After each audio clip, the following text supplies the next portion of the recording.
Bismillahirrahmanirrahim. Assalamu alaikum. I am Taha Shazib and you are watching my YouTube channel. तो आज हम जो last video में आपने देखा होगा कि हमने चैप्टर 3 क्लास 10 फिजिक्स का चैप्टर काइनेमेटिक्स कवर किया था और उसके कुछ टॉपिक्स काइनेमेटिक्स को हमने देखा था कि काइनेमेटिक्स क्या होता है और उसके बाद रेस्ट ऑफ मोशन को हमने ब्रीफली स्टडी किया था कि what is rest and what is motion और मोशन की टाइप्स को भी स्टडी किया था। आज हम उसी का आगे कंटिन्यू करते हैं। तो उसके आगे पहला टॉपिक है हमारा स्केलर एंड वेक्टर क्वांटिटीज। तो वैसे तो स्केलर एंड वेक्टर क्वांटिटी का पूरा चैप्टर मौजूद है, लेकिन चूंकि यहाँ पे कुछ ऐसी हमें टॉपिक्स पढ़ने हैं जिसके लिए एक शॉर्ट ओवरव्यू लेना ज़रूरी है स्केलर एंड वेक्टर क्वांटिटीज़ का। तो हम सबसे पहले शुरू करते हैं स्केलर क्वांटिटीज़ से। स्केलर क्वांटिटीज़ की डेफिनेशन शुरू हो रही है, पहला वर्ड लिखा हुआ है फिजिकल क्वांटिटी। अब आप सोच रहे होंगे कि फिजिकल क्वांटिटी क्या होता है। तो सबसे पहले मैं फिजिकल क्वांटिटी डिफाइन कर दूँ। फिजिकल क्वांटिटी उसे कहते हैं कि कोई भी चीज़ को मेजर किया जाए, जो भी चीज़ मेजर की जा सके वो क्या कहलाती है, फिजिकल क्वांटिटी कहलाती है। फॉर एग्जांपल अगर हम मार्केट जाते हैं कोई चीज़ खरीदने के लिए, तो हमने अगर कपड़ा लेना है अनस्टिच, तो वो मीटर के हिसाब से होगा। तो ये क्वांटिटी है जिसको मेजर किया जा सकता है, जो कि क्या कहलाएगी, लेंथ। लेंथ को हम मेजर करेंगे कि 2 मीटर कपड़ा, 4 मीटर कपड़ा। इसी तरह अगर हम कुछ और सामान लेने जाएं, सब्जी लेने जाएं, तो हमने लेट सपोज अगर आलू लेना है, तो उसके लिए आलू प्याज वगैरह लेना है, तो उसके लिए हम शॉपकीपर को बताएंगे कि हमें इतने केजी आलू चाहिए या इस तरह से। तो ये वजन हो गया। तो ये वजन जो है ये फिजिकल क्वांटिटी हो गया। अब इस ये जो फिजिकल क्वांटिटी है इसकी दो नेचर होती है, एक होता है स्केलर और दूसरा होता है वेक्टर। अब देखते हैं कि इन दोनों स्केलर और वेक्टर क्वांटिटी में क्या डिफरेंस होता है। तो सबसे पहले scalar quantity which are completely specified by magnitude only. अच्छा, कोई भी क्वांटिटी को मेजर करते हैं तो उसमें यूनिट लाजमी होता है। जैसे मैंने अभी कहा कि हम कोई चीज़ खरीदने जाते हैं वजन के हिसाब से, तो उसमें उसे किलो बताना होता है, केजी बताना होता है। तो मैग्नीट्यूड के साथ हर जगह यूनिट लाजमी आएगा। और मैग्नीट्यूड क्या होता है, जो हम खरीद रहे हैं, जैसे 5 किलो आटा खरीद रहे हैं, 5 किलो चावल खरीद रहे हैं, तो ये 5 जो है ये इसका मैग्नीट्यूड होगा या वैल्यू होगा। तो ऐसी क्वांटिटीज जिसको सिर्फ उसकी वैल्यू से डिफाइन किया जाए वो क्या कहलाते हैं, स्केलर्स। और इसकी एग्जांपल क्या दी हुई है, मास। ये मैंने अभी आपको डिफाइन कर दिया कि कोई भी चीज़ हम खरीदते हैं वजन में, तो उसमें हमें बताना होता है कि इतनी क्वांटिटी हमें चाहिए, कि 5 किलो चाहिए, 2 किलो चाहिए, 6 किलो चाहिए, 8 किलो चाहिए, 10 किलो चाहिए। इसी तरह टाइम। टाइम हमें हमने कोई काम असाइन हुआ होता है, उसके लिए हमें टाइम स्पेसिफाइड होता है कि ये काम हमने 10 मिनट में कर लेना है या 5 मिनट में कर लेना है, या मैं 10 मिनट में घर पहुंच जाऊंगा, 5 मिनट में मैं स्कूल पहुंच जाऊंगा, एक्सेट्रा। तो ये टाइम जो है इसमें क्या होती है, क्वांटिटी आ रही है सिर्फ, कि सिर्फ वैल्यू बताई जा रही है कि 5 मिनट, 10 मिनट, 2 सेकंड, 5 सेकंड ये। तो इसमें क्या होगी, ये भी स्केलर क्वांटिटी की एक एग्जांपल हो गई। इसी तरह टेम्परेचर के, लेट सपोज आज मुझसे कोई पूछता है कि आज कराची का क्या टेम्परेचर है, तो मैं उसे बताऊंगा कि मिसाल के तौर पे आज 35 डिग्री सेल्सियस था। तो ये डिग्री सेल्सियस तो उसकी यूनिट हो गई, लेकिन उसकी वैल्यू क्या हो गई, 35। तो ये क्या हो गया, स्केलर क्वांटिटी की भी ये भी एक एग्जांपल हो गई। उसके बाद हम आते हैं वेक्टर क्वांटिटी में। वेक्टर क्वांटिटी ऐसी क्वांटिटी होती है जिसको मैग्नीट्यूड और डायरेक्शन से दोनों से रिप्रेजेंट किया जाए, दोनों से स्पेसिफाई किया जाए, जो कि डेफिनेशन में मेंशन है। Which are completely specified by their magnitude and direction both are known as vector quantities.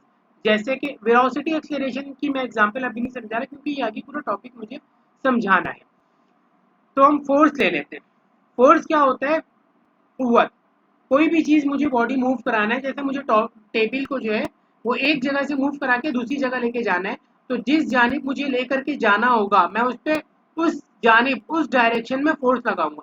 तो अब यहाँ पे आपने देख लिया फोर्स को हम मेजर किस में करते हैं, ये आपको पता होगा। फोर्स हमेशा न्यूटन में मेजर की जाती है कि 10 न्यूटन, 15 न्यूटन, 20 न्यूटन, 100 न्यूटन, इस तरह। तो 100 न्यूटन की फोर्स लेट सपोज मैं टेबल को मूव करने के लिए लगा रहा हूँ, लेकिन उसमें मुझे जिस जगह लेकर के जाना है उसकी डायरेक्शन में मैं लगाऊंगा। ऐसे नहीं है कि 100 न्यूटन की फोर्स रैंडमली लगा दूंगा। क्यों? क्योंकि मेरे पास कोई चीज़ मूव करके दूसरी जगह लेकर के जाना है, तो मैं फोर्स लगाऊंगा तो उसी डायरेक्शन में लगाऊंगा। तो ये फिजिकल क्वांटिटी क्या हो गई, वेक्टर हो गई। बाय नेचर इसका इसका नेचर क्या हो गया, वेक्टर। स्केलर क्वांटिटी को जब भी हम रिप्रेजेंट करते हैं, तो जैसे मास, मास का सिंबल क्या होता है? Small m. Small m mass का सिंबल होता है। तो स्मॉल एम, सिर्फ स्मॉल एम लिखा जाएगा तो इसका मतलब क्या हो गया कि वो क्या हो गया? मास। अच्छा, एक चीज यहाँ पे समझने की है कि आपको सिंबल में, यानी कि रिप्रेजेंट, किसी भी चीज को रिप्रेजेंट करने के लिए सिंबल होता है। हर जगह इतना बड़ा, इतना लेंथी मास या डिस्टेंस या टाइम तो नहीं लिखेंगे, जैसे टाइम को टी से रिप्रेजेंट करते हैं। तो उसी तरह एक चीज होती है सिंबल, एक होती है यूनिट का सिंबल। तो स्मॉल एम अगर यूनिट में लिखा हुआ है तो उसका मतलब मीटर है, लेकिन स्मॉल एम अगर सिंबल रिप्रेजेंट करने के लिए लिखा हुआ है किसी क्वांटिटी को तो उसका मतलब मास है। तो ये हमें देखना होगा, स्मॉल एम अगर यूनिट में है तो वो मीटर है, और अगर क्वांटिटी में है तो वो मास है। तो स्मॉल एम से रिप्रेजेंट होगा मास, और बस सिर्फ स्मॉल एम लगेगा। लेकिन वही उसी की जगह अगर वेक्टर क्वांटिटी है तो वेक्टर क्वांटिटी को हम रिप्रेजेंट करते हैं, ये मैं आपको बता रहा हूँ। जैसे कि वेलोसिटी एक वेक्टर क्वांटिटी है, वेलोसिटी की डेफिनेशन, वेलोसिटी वेक्टर क्वांटिटी है। वेलोसिटी के ऊपर आप देख रहे होंगे स्मॉल वी से इसको रिप्रेजेंट करते हैं और इसके ऊपर छोटा सा एरो बना दिया। एरो ये शो कर रहा है कि ये वेक्टर क्वांटिटी है। जिस सिंबल के ऊपर छोटा सा एरो लगा हुआ होगा उसकी नेचर क्या होगी? वेक्टर होगी, यानी कि वो वेक्टर क्वांटिटी है। ठीक है, तो ये समझ में आ गया आपको स्केलर क्वांटिटी और वेक्टर क्वांटिटी ब्रीफली। अब डिस्टेंस और डिस्प्लेसमेंट क्या होता है? डेफिनेशन अभी मैं पढ़ रहा हूँ, फिर मैं आपको इसकी डायग्राम से समझाऊंगा। It is the horizontal measurement between two points. और ये स्केलर क्वांटिटी होता है। जब स्केलर क्वांटिटी है इट्स मीन दैट इसको सिर्फ मैग्नीट्यूड से रिप्रेजेंट किया जाएगा और स्पेसिफाई किया जाएगा, और इसका सिंबल जो होता है जो इसको रिप्रेजेंट के लिए इस्तेमाल होता है, it is denoted by S. Displacement हम देख लेते हैं। It is the minimum distance. यहाँ पे क्या था? हॉरिजॉन्टल मेजरमेंट, यानी कि ये भी डिस्टेंस होगा लेकिन ये मिनिमम डिस्टेंस है। इसमें वर्ड क्या स्पेसिफाई हो रहा है? ये मिनिमम। मिनिमम इस चीज की स्पेसिफिकेशन को शो कर रहा है। Covered in a particular direction. अब डायरेक्शन वर्ड आ गया तो इसका मतलब डिस्प्लेसमेंट क्या हो गया? वेक्टर क्वांटिटी हो गई, यहाँ लिखा हुआ है। तो इसको सिर्फ मैग्नीट्यूड नहीं बल्कि डायरेक्शन से भी स्पेसिफाई किया जाता है, और इसको रिप्रेजेंट करते हैं डी से। वैसे एस से भी रिप्रेजेंट कर सकते हैं, लेकिन वही बात है कि जब हम एस, और कैसे पता लगेगा कि हमें ये डिस्टेंस है या डिस्प्लेसमेंट है, इसके लिए हम क्या करेंगे? लेट सपोज यहाँ पे मैं लिखता हूँ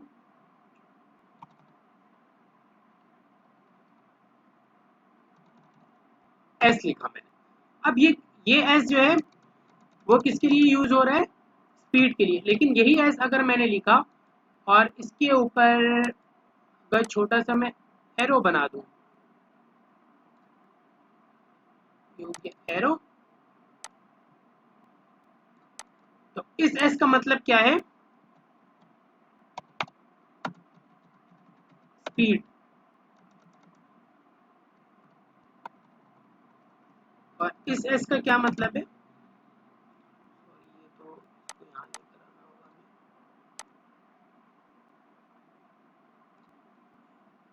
स्पीड जल्दी से लिख दिया, सॉरी। ये होगा डिस्टेंस,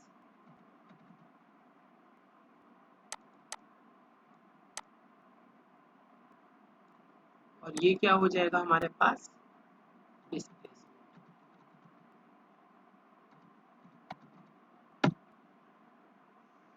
तो एस के ऊपर अगर एरो नहीं लगा हुआ है तो वो डिस्टेंस है, और उसके ऊपर अगर एरो लग गया तो वो क्या हो गया? डिस्प्लेसमेंट हो गया। वापस आते हैं अपने टॉपिक की तरफ। ये हो गया। अब मैं आपको इसको से समझाता हूँ डायग्राम के थ्रू। ये देखें, अभी डायग्राम देख रहे होंगे, पॉइंट ए है और पॉइंट बी है। मैं इसके लिए चार रास्ते दिए हुए मेरे पास। ये पाथ 1 हो गया, ये पाथ 2 हो गया, ये पाथ 3 हो गया। पाथ 1, 2 और 3 जो है वो क्या हो गया मेरे पास? डिस्टेंस हो गया, क्योंकि मैं बी की तरफ जा रहा हूँ लेकिन मैं कहीं से भी घूमते हुए जा रहा हूँ, मेरे पास डायरेक्शन स्पेसिफाई नहीं है, तो ये क्या हो गया? डिस्टेंस हो गया। लेकिन यही चीज मैं अगर पाथ 4 में देखूं तो पाथ 4 क्या हो रहा है? ए से निकला और सीधा इसके पास डायरेक्शन स्पेसिफाई है, और ये सीधा कहाँ पर जा रहे हैं? बी की तरफ जा रहे हैं। तो पाथ 4 जो है वो हो गया डिस्प्लेसमेंट, जबकि पाथ 1, 2 और 3 क्या हो गया? डिस्टेंस हो गया। तो ये टॉपिक भी हमारा कवर हो गया। डिस्टेंस और डिस्प्लेसमेंट में क्या फर्क होता है ये भी हमने देख लिया। अब हम आते हैं अपने अगले टॉपिक जो कि है स्पीड और वेलोसिटी। स्पीड की क्या डेफिनेशन है? The distance covered by a moving body in a unit time is called speed. जो भी अब पाथ 1, 2 और 3 इसको कवर करने में, यानी कि पॉइंट ए से मैं पॉइंट बी की तरफ गया और इसमें पाथ 1 को फॉलो करते हुए, 2 को फॉलो करते हुए या 3 को फॉलो करते हुए, तो इसमें जो टाइम रिक्वायर्ड हुआ तो उस डिस्टेंस को टाइम से डिवाइड कर देंगे तो वो क्या हो जाएगा? स्पीड हो जाएगा। ये आप देख रहे हैं स्पीड को स्मॉल वी से रिप्रेजेंट करते हैं। ये मैं थोड़ा जूम कर देता हूँ, ज़्यादा हो गया, थोड़ा कम कर लेते हैं। ये देखें स्मॉल वी से रिप्रेजेंट करते हैं और इसकी यूनिट क्या होती है? मीटर पर सेकंड। अच्छा, मीटर पर सेकंड क्यों होती है? देखें ऊपर क्या दिया हुआ है? डिस्टेंस अपॉन टाइम है। डिस्टेंस की यूनिट क्या हो गई? मीटर, और अपॉन की जगह अपॉन का साइन लगा और टाइम की यूनिट क्या हो गई? सेकंड। तो ये क्या होगी? मीटर पर सेकंड। तो हमने इसके फार्मूले से, ये स्पीड का फार्मूला हो गया, v is equal to distance upon time. ये इसका फार्मूला हो गया। मैं यहाँ पे आपको लिख के दिखा देता हूँ।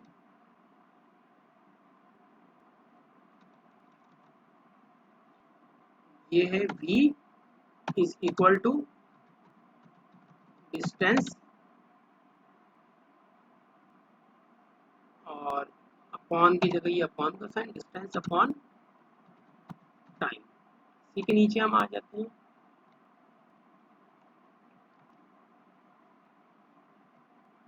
इज इक्वल टू, ये ऐसे ही रहा, डिस्टेंस की जगह क्या आ जाएगा? डिस्टेंस को किससे रिप्रेजेंट करते हैं? s डिवाइडेड बाय टाइम को t से। तो ये देखें ये क्या हो गया? s अपॉन टी, ये इसका फार्मूला हो गया जो कि आप यहाँ पे देख रहे हैं। और अगर इसी फार्मूले से हमें यूनिट डेरिव करना हो तो ये क्या हो जाएगा? इसकी यूनिट क्या हो जाएगी? इक्वल टू, डिस्टेंस को किस में रिप्रेजेंट करें, किस में मेजर करते हैं? मीटर में। डिवाइड का साइन आ गया। टाइम किस तरह मेजर होता है? सेकंड में। ये ऐसी मीटर पर सेकंड इसकी यूनिट होगी। तो हमने ये देखा आपने कि किस तरह हम फार्मूले से इसका यूनिट जो है वो हम फाइंड आउट कर सकते हैं। अगर हमें यूनिट ना पता हो किसी क्वांटिटी का और फार्मूला पता हो तो उससे हम इजीली इसको फाइंड आउट कर सकते हैं। सही। अब आते हैं वेलोसिटी की तरफ। वेलोसिटी वेक्टर क्वांटिटी है। वेलोसिटी की डेफिनेशन आप यहाँ पे देख लें, ऊपर मैंने लिखी हुई है। Velocity, rate of change of displacement is called velocity. यानी कि डिस्प्लेसमेंट जो हो रही है हमारी, वहां पे क्या हो रहा था? डिस्टेंस कवर हो रहा था। एक और इसकी ये है, वो भी मैं आपको डेफिनेशन दिखा देता हूँ। और डेफिनेशन,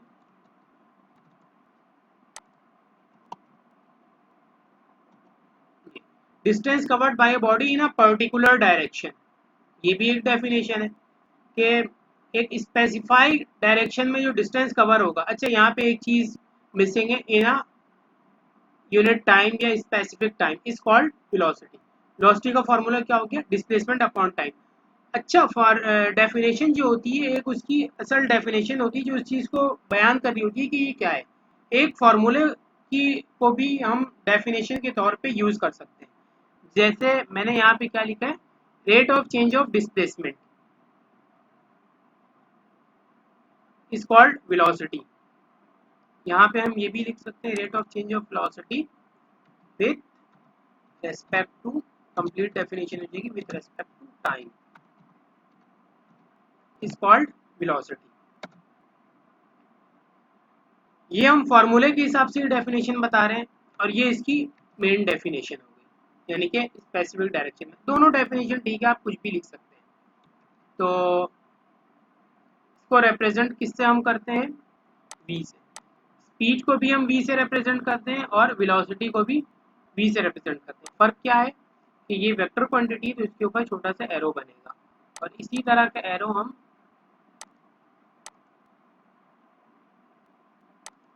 यहाँ पे भी बना लेते हैं। चले, ये तो आपको बात समझ में आती है ना। v is equal to displacement upon time, ये भी फार्मूला यही हो गया। फार्मूले में फ़र्क क्या है? वहां पे क्या था, डिस्टेंस था, यहाँ पे क्या आ गया, डिस्प्लेसमेंट आ गया। अब देख रहे हैं यहाँ पे, आप देखें v के ऊपर एरो बना हुआ है और डिस्प्लेसमेंट को d से रिप्रेजेंट किया हुआ है। यहाँ पे इसके ऊपर एरो, t के ऊपर एरो नहीं बना हुआ क्योंकि t स्केलर क्वांटिटी है। अच्छा, इसकी भी यूनिट क्या हो गई, मीटर पर सेकेंड हो गई। सही। अब वेलोसिटी आपको समझ में आ गया होगा। वेलोसिटी की टाइप्स देख लेते हैं। टाइप्स क्या क्या टाइप्स है,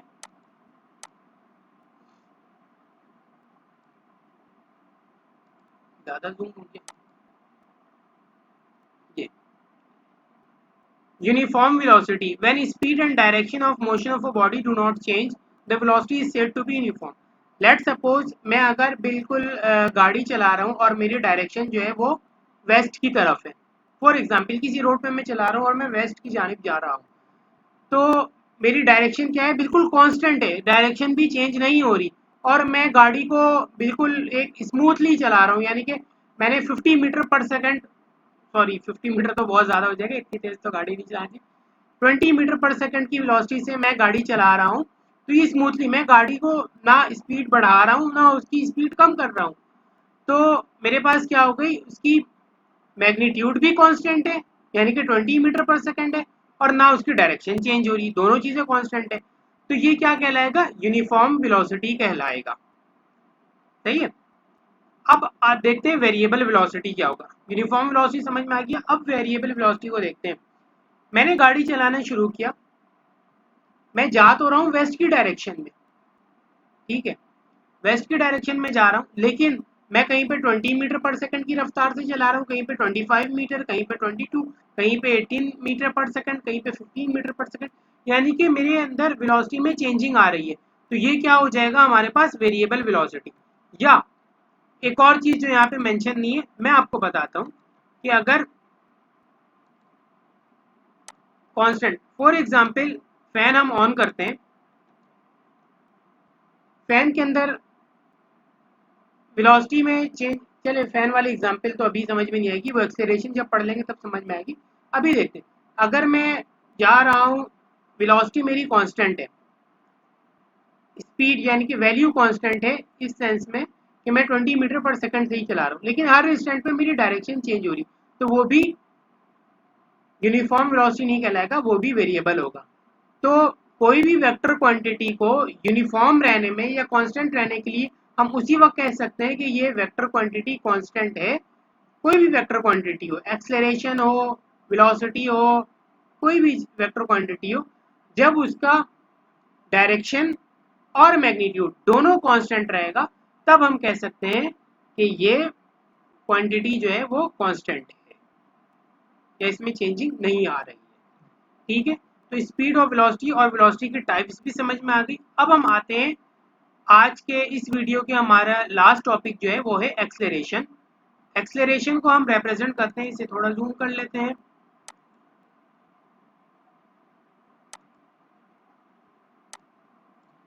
स्मॉल है एक्सेलरेशन। अब इसके ऊपर एरो है, तो अब आपको देखते साथ ही समझ में आ गया होगा कि ये क्या है, वेक्टर क्वांटिटी है। अच्छा, ये वेक्टर क्वांटिटी है। पॉजिटिव एक्सेलरेशन क्यों है ये भी मैं आपको बताऊंगा, क्यों लिखा हुआ है मैंने। यहाँ पे लिखा हुआ है rate of change of velocity with respect to time, यानी कि वेलोसिटी का चेंज टाइम के रेस्पेक्ट से, वो क्या कहलाता है, एक्सेलरेशन। अब चेंज दो सूरतों में हो सकता है, या इंक्रीमेंट की सूरत में हो सकता है या डिक्रीमेंट की सूरत में होते हैं। वेलोसिटी या कम हो सकती है, ज्यादा हो सकती है। यहाँ क्या कह रहे हैं, वेलोसिटी में चेंजिंग, तो वेलोसिटी या कम हो सकती है, ज्यादा हो सकती है। तो अभी हम वेलोसिटी में इंक्रीमेंट देखते हैं, तभी मैंने क्या लिखा, पॉजिटिव एक्सेलरेशन। मैंने गाड़ी मेरी रेस्ट में थी, मैंने बाइक स्टार्ट की या गाड़ी स्टार्ट की मैंने, अभी मैं रेस्ट में हूँ, तो मेरी इनिशियल कंडीशन क्या है, जीरो, यानी कि मैं रेस्ट में हूँ, वेलोसिटी क्या है, 0 मीटर पर सेकेंड। अब मैंने एक्सेलरेट करना शुरू किया, गाड़ी में जो एक्सेलरेटर होता है ना, वो यही होता है, एक्सेलरेट करता है गाड़ी को, एक्सेलरेशन बढ़ाता है। तो मैंने एक्सेलरेट करना शुरू किया, 2 सेकंड बाद मेरी एक्सेलरेशन कितनी हो गई, 10 मीटर पर सेकंड। वैसे गाड़ियों में किलोमीटर पर आवर में होता है, इस वजह से मैंने किलोमीटर पर आवर लिखा है। जैसे 4 सेकंड बाद मेरी वेलोसिटी हो गई 10 किलोमीटर पर आवर, फिर 5 सेकंड बाद मेरी वेलोसिटी हो गई 20 किलोमीटर पर आवर। तो ये क्या हो रहा है, ग्रेजुअली, ग्रेजुअली का मतलब क्या होता है, आहिस्ता आहिस्ता इसमें क्या आ रहा है, चेंजिंग आ रहा है, ये बढ़ रहा है, यानी कि वेलोसिटी बढ़ रही है। तो ये क्या कहलाएगा, एक्सेलरेशन कहलाएगा, और उसमें जो टाइम भी लगा होगा, तो उस वेलोसिटी के चेंजिंग को हम टाइम से डिवाइड कर देंगे, वेलोसिटी के डिफरेंस को हम टाइम से डिवाइड कर देंगे, तो वो क्या कहलाएगा, एक्सेलरेशन कहलाएगा। तो यहाँ पे जो मैंने चेंज के लिए जो ये सिंबल यूज होता है, जो आपको ट्राइंगल बना हुआ नजर आ रहा है, ये कहलाता है डेल्टा। डेल्टा का symbol delta we upon t. V के ऊपर एरो इसलिए क्योंकि ये वेलोसिटी वेक्टर क्वांटिटी है। डेल्टा वी, डेल्टा का क्या मतलब हो गया, v f minus v i. यानी कि मैंने शुरू में जब मैंने बाइक स्टार्ट की थी या गाड़ी स्टार्ट की थी, उस वक्त इनिशियल कंडीशन पे मैं क्या था, जीरो पे था। इनिशियल वेलोसिटी मेरी कितनी हो गई, जीरो। यहाँ पे एग्जांपल लेते हैं जीरो, और 10 सेकंड बाद मेरी कितनी हो गई, 20 मीटर पर सेकंड। या सॉरी, यहाँ पे मैंने 5 सेकंड की एग्जांपल ली, तो 5 सेकंड बाद मेरी कितनी हो गई, 20 मीटर पर सेकंड हो गई। तो अब एक्सेलरेशन हमें कैलकुलेट करना होगा, तो 20 माइनस जीरो अपॉन 5, सही है, 20 माइनस जीरो अपॉन 5। तो मेरा एक्सेलरेशन कितना आ गया, 4 मीटर पर सेकंड स्क्वायर। ये समझ में आ गया आप लोगों को एक्सेलरेशन। तो अब इसका देख लेते हैं, ये फॉर्मूला हो गया, ये हमने एक एग्जांपल छोटी सी सॉल्व कर ली, और ये आ जाते हैं अब इसकी यूनिट क्या होती है। जैसे कि आप देख रहे हैं कि यहाँ पे फॉर्मूले में क्या है, A is equal to delta we upon T. Delta V as it is लिख दिया मैंने, और अपॉन की जगह डिवाइड का साइन आ गया, तो उसके बाद फिर मैंने टी लिख दिया। डेल्टा वी की यूनिट क्या होती है, वी की यानी कि वेलोसिटी की यूनिट क्या होती है, मीटर पर सेकंड। डिवाइड की जगह डिवाइड का साइन, और ये टी की यूनिट क्या होती है, सेकंड। अब डिवाइड को हमें मल्टीप्लाई में चेंज करना है, तो यहाँ इसके नीचे कुछ भी नहीं है, तो ये मतलब वन हिडन होता है। तो डिवाइड को मैं मल्टीप्लाई में चेंज किया मैंने, और क्या करते हैं, जब फ्रैक्शन को हम चेंज करते हैं डिवाइड फ्रैक्शंस में, डिवाइड को मल्टीप्लाई में चेंज करते हैं, तो वो क्या होता है, उस साइन के बाद वाला जो भी टर्म होगा, यानी कि एस है, वो क्या होगा, रेसिप्रोकल हो जाएगा, नोमिनेटर डेनोमिनेटर बन जाएगा, डेनोमिनेटर नोमिनेटर बन जाएगा। तो ये एस अपॉन वन, यानी कि वन जो हिडन था, ये अब क्या हो गया, वन अपॉन एस। तो अब फ्रैक्शन मल्टीप्लाई किस तरह होते हैं, एम मल्टीप्लाई बाई वन और S multiply by S second square हो गया। तो इस तरह क्या हो गया, ए इज इक्वल टू मीटर पर सेकंड स्क्वायर। ये आप लोगों को, ये इसकी यूनिट हो गई, जो आप लोगों को अच्छे से समझ में आ गई होगी। अब देखिए, एक जो मैं कह रहा था, चेंज इंक्रीमेंट की सूरत में भी हो सकता है, डिक्रीमेंट की सूरत में भी हो सकता है। तो ये है डिक्रीमेंट की सूरत में, मैं गाड़ी किस पे चला रहा था, 20 मीटर पर सेकंड पे। अब मैं ब्रेक अप्लाई करूंगा, तो साथ साथ गाड़ी नहीं रुक जाएगी, बल्कि कुछ टाइम के बाद रुकेगी और कुछ डिस्टेंस कवर करने के बाद रुकेगी। तो अब क्या हो रहा है, वेलोसिटी में डिक्रीमेंट आ रहा है। जब मैं ब्रेक लगाऊंगा, तो मैं 20 मीटर पर सेकंड से कम होते होते होते होते कहाँ तक आ जाऊंगा, जीरो तक आ जाऊंगा। 20 से 19, 18, 17, 16, 15, इस तरह कम होते होते ग्रेजुअली मैं कहाँ पे आ जाऊंगा, ब्रेक लगाया है मैंने, तो मैं 0 मीटर पर सेकंड पे आ जाऊंगा। और इसमें लेट सपोज मुझे टाइम कितना लगा, 4 सेकंड। इस वजह से, कम होने की वजह से इसे क्या कहते हैं, वेलोसिटी की डिक्रीमेंट की वजह से इसे क्या कहते हैं, नेगेटिव एक्सेलरेशन। सही है। तो अब ये देखते हैं, वेलोसिटी अब मेरे पास इनिशियल कितनी होगी, मैं 20 मीटर पर सेकंड की रफ्तार से मैं चला रहा था गाड़ी, और मेरी फाइनल कंडीशन क्या होनी है, जीरो। और इसमें कितना टाइम लगा, 4 सेकंड। तो एक्सेलरेशन हम निकाल लेते हैं, और देखेंगे ये एक्सेलरेशन डी एक्सेलरेशन क्यों बना, ये यहाँ पे एग्जाम्पल से समझ में आएगा। फॉर्मूला लगाया v f minus v i upon t, और थोड़ा और जूम कर लेता हूँ मैं। फॉर्मूला मेरा क्या है, v f minus v i upon t. V f zero minus 20 upon 4, तो जीरो माइनस 20 माइनस 20 हो गया, माइनस 20 अपॉन 4 हो गया। इससे डिवाइड करेंगे तो -5 मीटर पर सेकंड स्क्वायर। तो -5, यहाँ पे माइनस का मतलब ये जीरो से छोटा नहीं है, ये जीरो से छोटी वैल्यू नहीं है। जैसे आपको पता होगा ना कि जीरो से छोटे -1 फिर -2, यहाँ पे माइनस साइन शो कर रहा है डी एक्सेलरेशन को, नेगेटिव एक्सेलरेशन को। माइनस साइन का मतलब है कि वेलोसिटी में डिक्रीमेंट हो रहा है, ये हरगिज जीरो से छोटा नहीं है, बल्कि वेलोसिटी में डिक्रीमेंट को शो कर रहा है। तो ये होता है डी एक्सेलरेशन, इस वजह से हम इसे नेगेटिव एक्सेलरेशन कहते हैं। तो हमारा ये आज का टॉपिक भी कवर हो गया। और अगर आपने पिछली वीडियो नहीं देखी है, तो उसका लिंक मैं डिस्क्रिप्शन में डाल देता हूँ, आप वहाँ से जाके इजीली देख सकते हैं, ताकि आपके पिछले कॉन्सेप्ट भी क्लियर हो जाए कि रेस्ट और मोशन में क्या डिफरेंस होता है, मोशन की क्या टाइप्स होती है, जो कि पिछली वीडियो में कवर किया होगा। तो होपफुली आपने आज का लेक्चर इंजॉय किया होगा और आपको अच्छे से समझ में आ गया होगा। तो अब इसके फर्दर टॉपिक इंशाल्लाह नेक्स्ट वीडियो में हम कवर करेंगे। तब तक के लिए अपना ख्याल रखिएगा। अल्लाह हाफ़िज़।